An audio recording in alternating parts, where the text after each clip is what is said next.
Gracias, Padre, porque nos permites llegar a este momento del culto.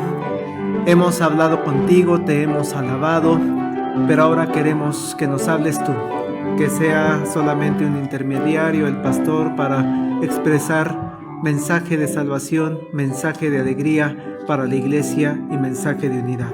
En el nombre de Jesús te lo pido. Amén.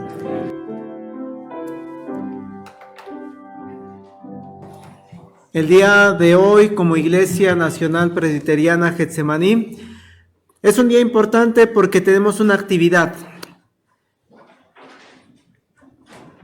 Una actividad que marca mucho del avance que va a tener esta iglesia durante los próximos años.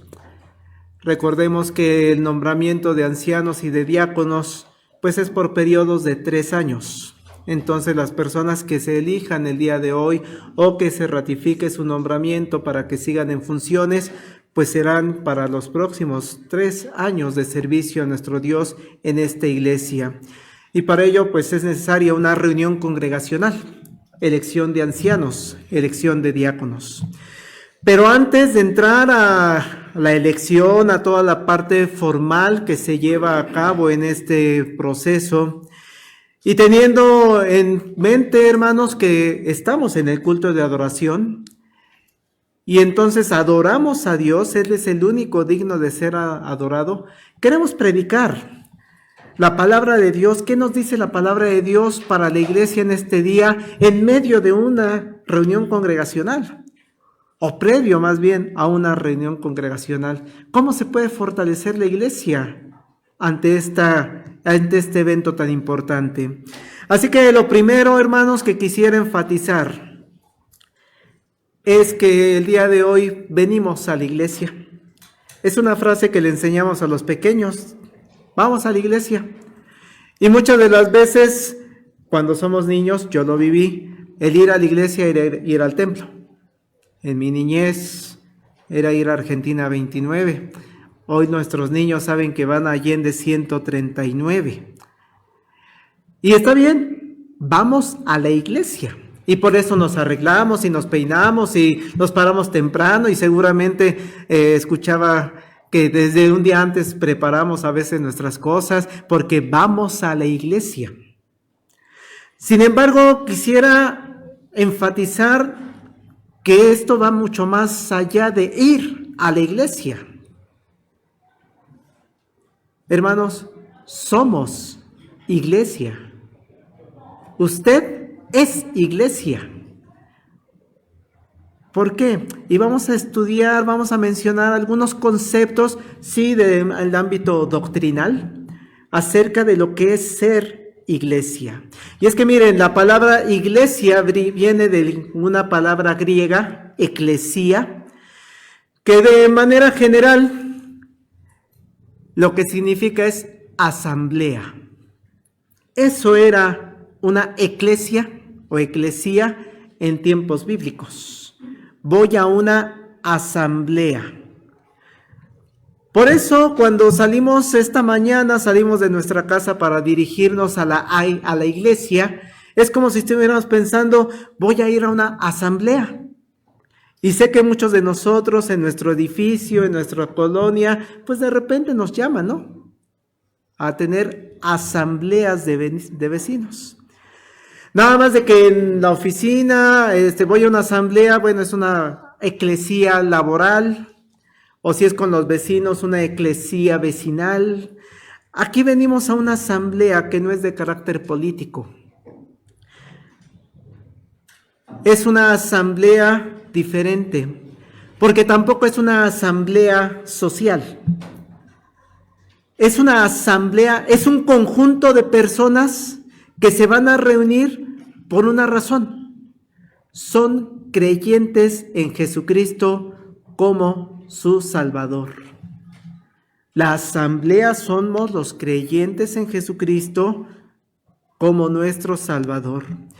Y las personas que acudimos a la eclesía, que acudimos a esta asamblea, es porque hemos reconocido en algún momento de nuestra vida, soy pecador.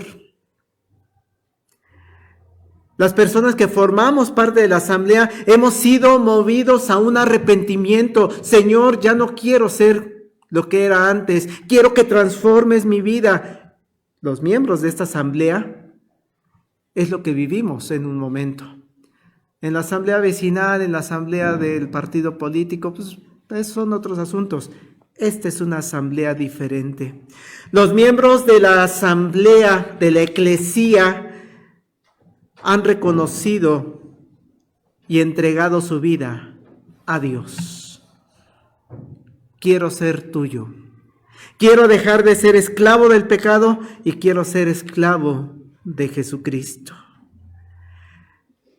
Los miembros, hermanos, que nos estamos reuniendo a lo largo del mundo en esta eclesía, tenemos en común esas creencias. Pero también los miembros de la asamblea, de la eclesía, compartimos que creemos que Dios habla. Y todos los que estamos aquí y que forman la eclesía, creemos que Dios habla a través de la Sagrada Escritura. Creemos que aquí, cuando abrimos la Biblia, meditamos en ella, predicamos acerca de ella, la estudiamos, es Dios hablando a cada uno de nosotros. También los miembros de esta asamblea creemos en un Dios trino, iguales en poder, iguales en características, las tres personas, pero también independientes, Padre, Hijo, Espíritu Santo. Creemos los miembros de esta eclesía en la salvación de las almas solamente a través de Jesucristo. No hay otra forma de alcanzar una salvación, el reino de Dios, el reino de los cielos, el cielo, como se le llama en varias partes de la Escritura, si no es a través de Jesucristo. Y también como asamblea creemos que solamente es a través de la fe y la gracia que Dios nos da salvación. Esa es la eclesía a la cual venimos. Esa es la eclesía a la que le decimos al niño, ven, levántate porque vamos a la eclesía, con todos estos creyentes en estas características. Y así la eclesía que se reúne los días domingos a celebrar el día que el Señor Jesucristo resucitó, es llamada por Dios. Por eso siempre les he insistido, Dios es el que empieza el culto. Porque Él es el que nos llamó. Ven, hoy tú y tú, que son hijos míos, vengan, los convoco a esta asamblea el día domingo para celebrar que Jesús resucitó. Por eso me tomé prestada esta palabra que hemos estado analizando en este mes. Bienaventurada. Qué feliz, qué dichosa son las personas que no solamente vinieron a la asamblea, sino que forman parte de la asamblea, de la eclesía, que son iglesia. La teología, hermanos, entendiéndola como el estudio de Dios, con sus limitantes, Dios no puede ser estudiado con sumo detalle, porque Él tiene cosas que le corresponden solamente a Él. Pero sí nos ha permitido profundizar en algunos temas, en algunas características que se encuentran aquí en la Sagrada Escritura. A eso nos dedicamos los teólogos. Profundizamos los teólogos en estos conceptos de lo que es la iglesia. Y solamente para poder ir entendiendo, conociendo qué es lo que Dios quiere de nosotros, es que empezamos a ponerle características o poner una clasificación a lo que es la asamblea, la eclesía. Hoy podemos entender que la eclesía, la iglesia, en realidad está compuesta por miles o millones de personas, no nada más aquí, sino la eclesía, es decir, esos creyentes en Jesucristo como su Salvador, esos creyentes en la Escritura como palabra de Dios, esos creyentes que han sido llamados a arrepentimiento, esos creyentes que han entregado su vida al Señor, están repartidos por todo el mundo. Y es más, están repartidos en todos los tiempos. Por eso qué bendición es pensar y saber y tener la certeza que hay asamblea de Dios en Japón, en Francia, en Namibia, en Chile, es más, hasta en Groenlandia, que hoy está tan en disputa. Hay iglesia, hermanos, desde antes que llegara el Señor Jesucristo a vivir entre nosotros. Pastor, pero es que eso es Antiguo Testamento. Es que en el Antiguo Testamento se le llamaba el pueblo de Dios, ¿no? Israel, el pueblo elegido por Dios. Pero una característica tenía este pueblo sobre otros pueblos. Creían en una promesa de que iba a llegar un Mesías. El Antiguo Testamento se mueve alrededor de esa promesa. Abraham creyó en la palabra de Dios y en las promesas de Dios. David, Salomón, todos los personajes del Antiguo Testamento apuntaban a que Dios cumpliría su promesa de un Salvador. Los que estudiábamos el miércoles, esa promesa de Génesis 3:15, de que iba a llegar un Redentor. Así que todo se reúne alrededor de la iglesia en todos los tiempos y en todos los lugares del mundo. A partir de la llegada del Señor Jesucristo, ahora la iglesia cree que ya vino Jesucristo por primera vez. Esa iglesia cree que va a venir por segunda vez.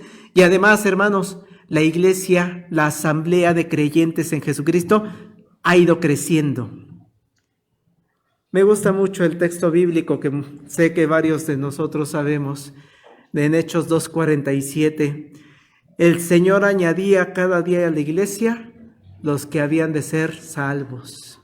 Y ya en su momento analizamos 3,000 personas, 5,000 personas, ¿cómo le hicieron? ¿No? Comentábamos en ese estudio del libro de Hechos hace ya como 2 años. ¿Cómo le hicieron para bautizar a 5,000 personas? Que en ese momento creyeron en Jesucristo como su Salvador, y ya no nada más fue ir a la asamblea, sino ser asambleístas, ser iglesia. Por eso podemos dar gracias. Qué dichoso, qué bienaventuradas las personas que han formado parte de esa asamblea, de esa iglesia, en todos los lugares del mundo. Qué dichoso, qué bienaventuranza, qué felicidad que hay personas de todos los tiempos que han formado parte de esa asamblea. A ese conjunto de personas de todos los tiempos, de todos los lugares, desde el ámbito teológico vamos a llamarle Iglesia Universal.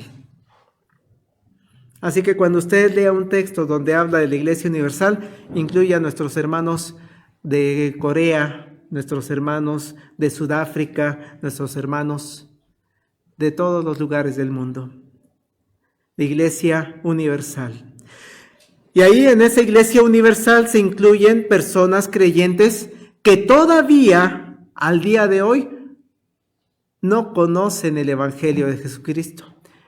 Pero Dios sabe a través de quién les va a llegar ese mensaje. Por eso la importancia de que la iglesia evangelice. Porque solamente Dios sabe quiénes son los elegidos.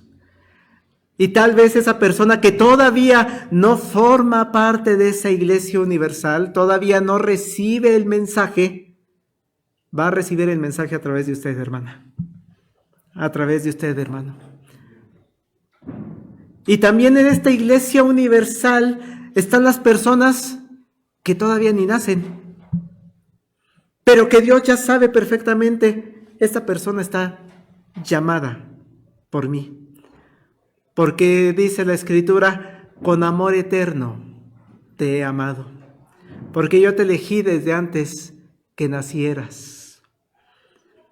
Así que la Iglesia Universal en verdad es grande, es inmensa, y qué bienaventurado es formar parte de ella.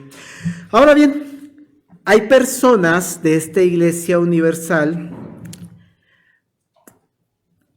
que ya están en otro concepto de iglesia, insisto, desde el ámbito teológico. ¿Por qué? Porque ya fueron llamadas por Dios. Personas que ya están en la mansión celestial. He aquí voy a preparar lugar para ustedes, para que donde yo estoy, vosotros también estéis. Es una promesa del Señor Jesucristo. Y varios miembros de esta Iglesia universal, miles o millones, ya están en la presencia de Dios. Su cuerpo ha regresado a la tierra. Algunos, su cuerpo físico, pues tal vez fue de unos cuantos años, fallecieron de niños, otros de jóvenes, de adultos o adultos mayores. Pero su alma, hermanos, ya está en presencia de Dios. Ya está gozando de la comunión con Jesucristo directamente. A ellos, a los que ya están en la presencia de Dios, los vamos a conocer, aparte de formar parte de la Iglesia Universal, como la Iglesia triunfante. Ellos ya tienen su galardón, palabra que comentábamos hace 8 días, su premio, su recompensa. Ya le están disfrutando antes que nosotros. Solo que están en espera del día en que Jesús regrese por segunda vez. Y sabemos qué es lo que va a pasar de acuerdo a la Escritura. Van a resucitar. Los cuerpos se van a formar. Va a haber un cielo nuevo, una tierra nueva. Y entonces reinará el Rey de Gloria. Eso es la Iglesia triunfante, hermanos. Y si el Señor Jesucristo no viene antes que yo fallezca, voy a formar parte de la Iglesia triunfante. También por otro lado, hermanos, Iglesia universal, Iglesia triunfante. Hay otro grupo de creyentes de la Iglesia universal que les ha tocado vivir en este momento. Están viviendo en este año. Hoy nos ha tocado ser iglesia. No nada más venir a la iglesia, ser iglesia. Hoy soy la persona que es llamada por Dios, que abre los ojos, respira y dice, voy a ir a la casa de Jehová. Qué alegría es eso. Hoy voy a ir a adorar a mi Dios con la comunidad. Hoy voy a ir a ofrendar. Hoy voy a ir a escuchar su palabra. Estamos vivos. Hoy somos iglesia y es lo que en términos teológicos llamamos la iglesia militante. Hoy estás militando en esa iglesia. Qué bendición, qué alegría, qué dicha, qué felicidad que usted forma parte de la iglesia del año 2026. Forma parte de esta iglesia desde la eternidad y Dios lo eligió con amor eterno. Gracias a Dios, usted en algún momento de su vida, no sé si en su adolescencia, en su niñez, en su juventud, hace poco tiempo, entendió y conoció el mensaje de salvación, entregó su vida al Señor y hoy forma parte de la iglesia militante. Qué bendición, hermanos, reconocer a la iglesia universal, a la iglesia triunfante y a la iglesia militante.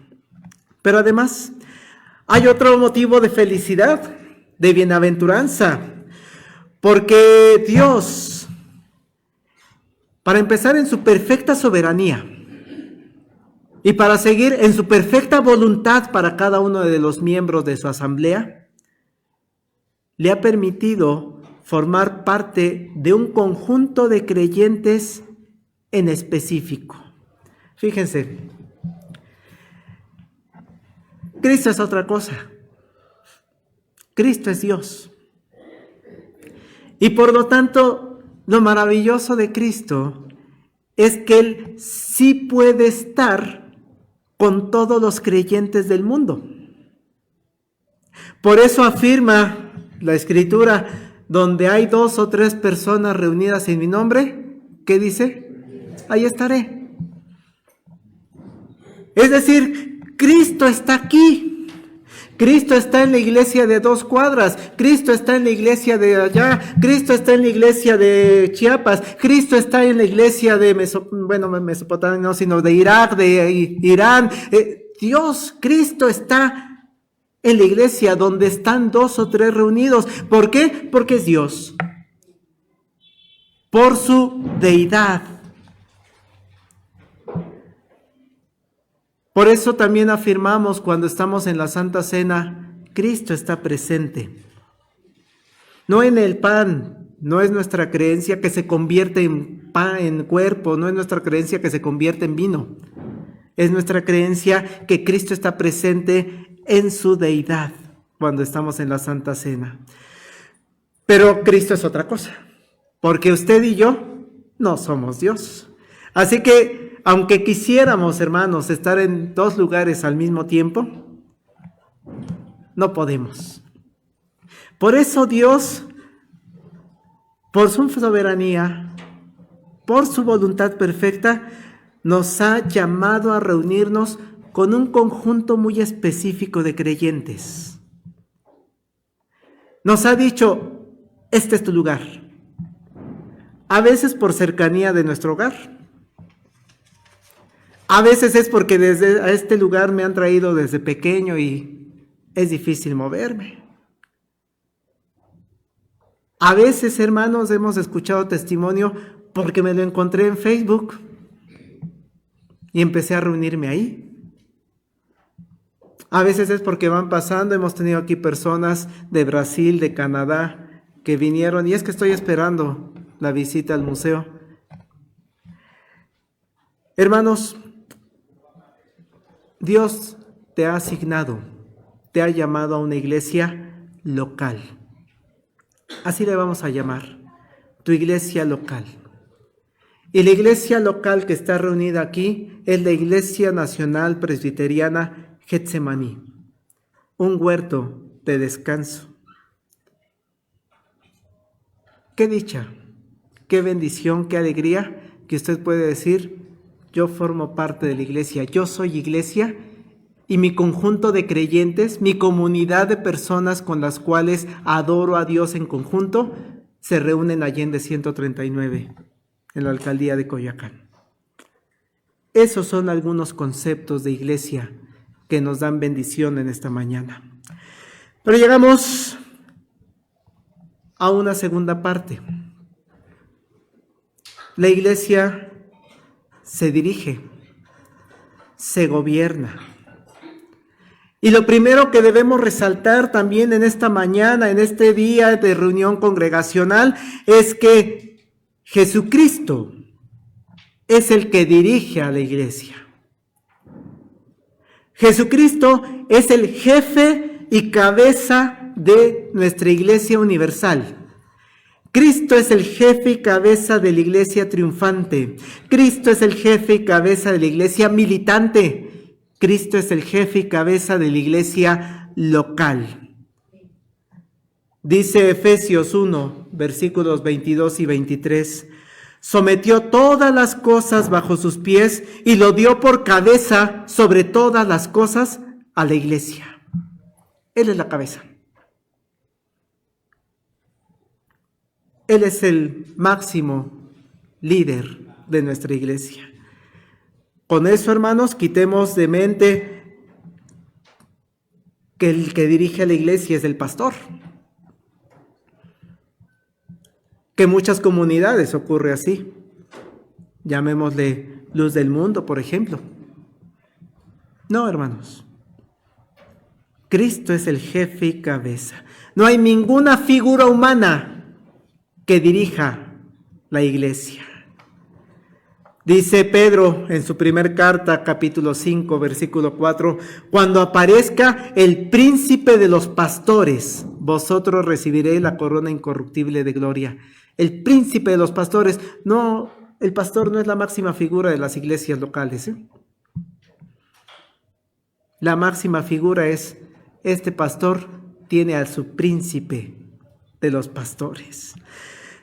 Así, hermanos, nosotros como iglesia presbiteriana afirmamos que la iglesia tiene un origen divino. Dios la formó. fue establecida por el Señor Jesucristo, quien es Dios, quien es hombre en totalidad. Afirmamos como Iglesia Presbiteriana que está dirigida por Él como cabeza. Y que claro, el Espíritu Santo también está actuando en esta época, en esta era, participando en la dirección de la Iglesia, dirigiéndola a través de oficiales, de dirigentes locales. Hay varios tipos de dirigentes en la Iglesia, ya de manera local. Tenemos, por ejemplo, a los dirigentes que conocemos como, les digo el nombre oficial, aunque no siempre se les llama así. Ya en la iglesia local está el dirigente que conocemos como ministro de la palabra y los sacramentos. ¿Cómo se le llama al ministro de la palabra y sacramentos en general? Pastor. Es el pastor. Es el pastor. Y vean bien el título. Es el encargado de predicar la palabra. Es el indicado de administrar los sacramentos. Por eso ven al pastor predicando, enseñando. Por eso si le piden que un tema, que una clase, que lo más que puede está ahí estudiando y está analizando y está compartiendo con la gente. Predicar y enseñar. Y además están ordenados para poder impartir Santa Cena, bautismo y, aunque no es sacramento, dada su importancia y su labor, el matrimonio. Cristo ejerce su liderazgo, Cristo ejerce su control sobre las iglesias locales, nombrando también a otros oficiales, que los vamos a llamar ancianos de iglesia. Los ancianos de iglesia, hermanos, trabajan junto con el pastor. De hecho, el pastor también es un anciano. Lo que nos hace un poco diferentes es que este pastor, este anciano en la Iglesia Nacional Presbiteriana, debe haber cursado una licenciatura en teología. Tiene un poquito más de herramientas, pero es un anciano de iglesia. Los ancianos de iglesia, junto con el pastor, su trabajo es que van a ejercer el gobierno. Y algo duro, difícil, van a ejercer la disciplina. Cuando detectan una falla en una persona, en una organización, en un oficial, son los encargados de hacer las correcciones necesarias. No de manera individual, siempre en conjunto de ancianos. ¿Cómo se le llama el conjunto de ancianos y el pastor? El consistorio. Yo sé que varios hemos escuchado el H consistorio. ¿Qué es la H, hermanos? Es mero término, el honorable consistorio. El H presbiterio, honorable presbiterio. El H sínodo del Distrito Federal, el honorable sínodo del Distrito Federal. Y el único que cambia es la R, Asamblea General. La respetable Asamblea General. Son letritas que de repente, sí es cierto, no sabía. Tal vez sí lo sabía, hermanos. Ministros de la palabra y de los sacramentos, ancianos de iglesia, consistorio. Ellos son los que van a gobernar, van a enseñar, van a decir, hacia allá va la iglesia, hacia acá hay que corregir, hacia allá vuelve a caminar, hacia aquí hay que corregir. Los terceros oficiales que tiene la iglesia presbiteriana son los diáconos. Ellos se van a encargar y nos van a apoyar a la iglesia local en administrar los bienes materiales principalmente. Por eso ven a los hermanos recogiendo las ofrendas, por eso ven repartiendo los papelitos, por eso ven, nos ayuda a guardar esto, nos ayuda a cargar esto, nos ayuda a poner esto, hay una falla, se apagó la luz del baño, toda esa parte material nos ayudan. Pero además los diáconos tienen una función enormemente importante, hermanos. Son las personas que también están llamadas a atender a personas en necesidad. Por eso ellos se encargan de la ofrenda de ayuda a los necesitados. Si el pastor se entera, si el consistorio se entera, tal persona está pasando por una situación complicada económicamente, lo comentamos con los diáconos, la junta de diáconos toma decisión, se le apoya y con cuánto se le apoya, de acuerdo a lo que hay en los fondos. Estas figuras, hermanos, de los diáconos, los ancianos y los pastores, se van generando a lo largo de la historia de la iglesia. Y es bíblico. Allá en Hechos capítulo 14, versículo 23, dice el apóstol, dice el escritor sagrado Lucas, y constituyeron ancianos en cada iglesia, y habiendo orado con ayunos, los encomendaron al Señor en quien habían creído. Vean, hay ancianos en cada iglesia. Por eso, qué bendición, qué alegría, qué dicha, qué felicidad, qué bienaventurado es la iglesia que tiene ancianos. Que la iglesia presbiteriana de aquí a 2 cuadras tiene ancianos de iglesia, porque constituyeron ancianos en cada iglesia. Que la iglesia que está para allá, que la iglesia que está allá, que la iglesia que está en el centro, que está en Milpalta, que está... Gloria a Dios, qué alegría, porque constituyeron ancianos en cada iglesia. Hechos 15, versículo 2 dice, como Pablo y Bernabé tuviesen una discusión y contienda no pequeña con ellos, se dispuso que subiesen Pablo y Bernabé a Jerusalén, y algunos otros de ellos a los apóstoles y a los ancianos para tratar esta cuestión. Recordemos el contexto, hay una situación de que no se sabe bien qué decisión se ha de tomar. Pero pastor, es Pablo, es Bernabé, son personas importantes a nivel iglesia primitiva, con una autoridad impresionante, pero dice el escritor sagrado, subieron a Jerusalén para discutir junto con los apóstoles y los ancianos. Por eso es una bendición las reuniones de consistorio. Y creo que ya tengo cierta experiencia en reuniones de consistorio porque llevo como 20 años asistiendo a ellas. Primero como anciano de iglesia y ahora como pastor. Llega algún tema, llega alguna situación y entonces del conjunto de ancianos, ¿qué dice la Escritura? Dice esto, dice aquello, vamos a tomar la decisión. ¿Cuál es la mejor para encaminar a la iglesia? Hay que hacer esto, hay que disciplinar aquí, o hay que corregir aquí, o vamos a seguir por aquí. Si el mismo Pablo y Bernabé consultaron a los ancianos, pues más el pastor local. Por eso decimos los ancianos, el consistorio gobierna, dirige a la iglesia. Y dice 1 Timoteo 5:17, los ancianos que gobiernan bien sean tenidos por dignos de doble honor, mayormente los que trabajan en predicar y enseñar. Vean cómo aquí hace una diferenciación. Están los que gobiernan. Y entre los ancianos que gobiernan están los ancianos que trabajan mayormente en predicar y enseñar. Ahí está el pastor. Entonces es bíblico el tener un consistorio, un conjunto de ancianos. Pero la historia de la bíblica nos muestra que llega un momento en el que los ancianos, los apóstoles todavía en ese momento, no se dan abasto. Imagínense, 5,000 personas se convirtieron.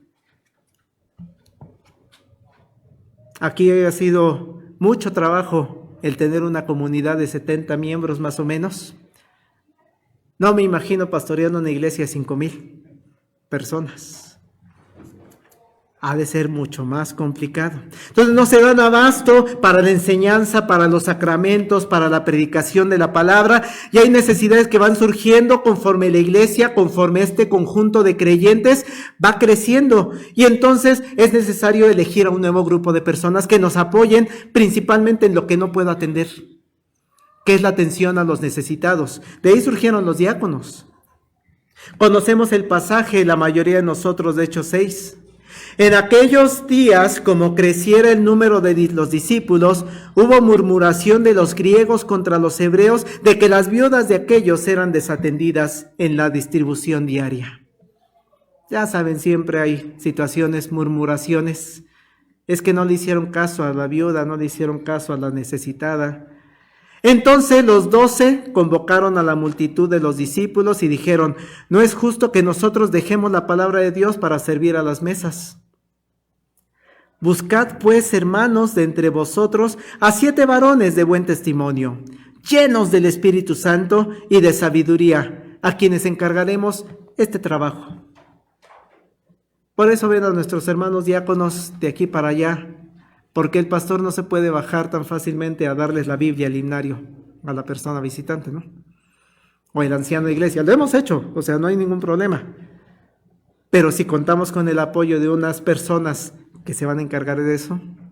Estoy atendiendo pastoralmente a una persona y llega una persona de la calle y es que necesito ayuda económica y dinero y pase con los diáconos. No puedo ya atenderla ahorita, no puedo dejar la pastoral que estoy realizando, pero los hermanos diáconos lo pueden orientar, le pueden ayudar.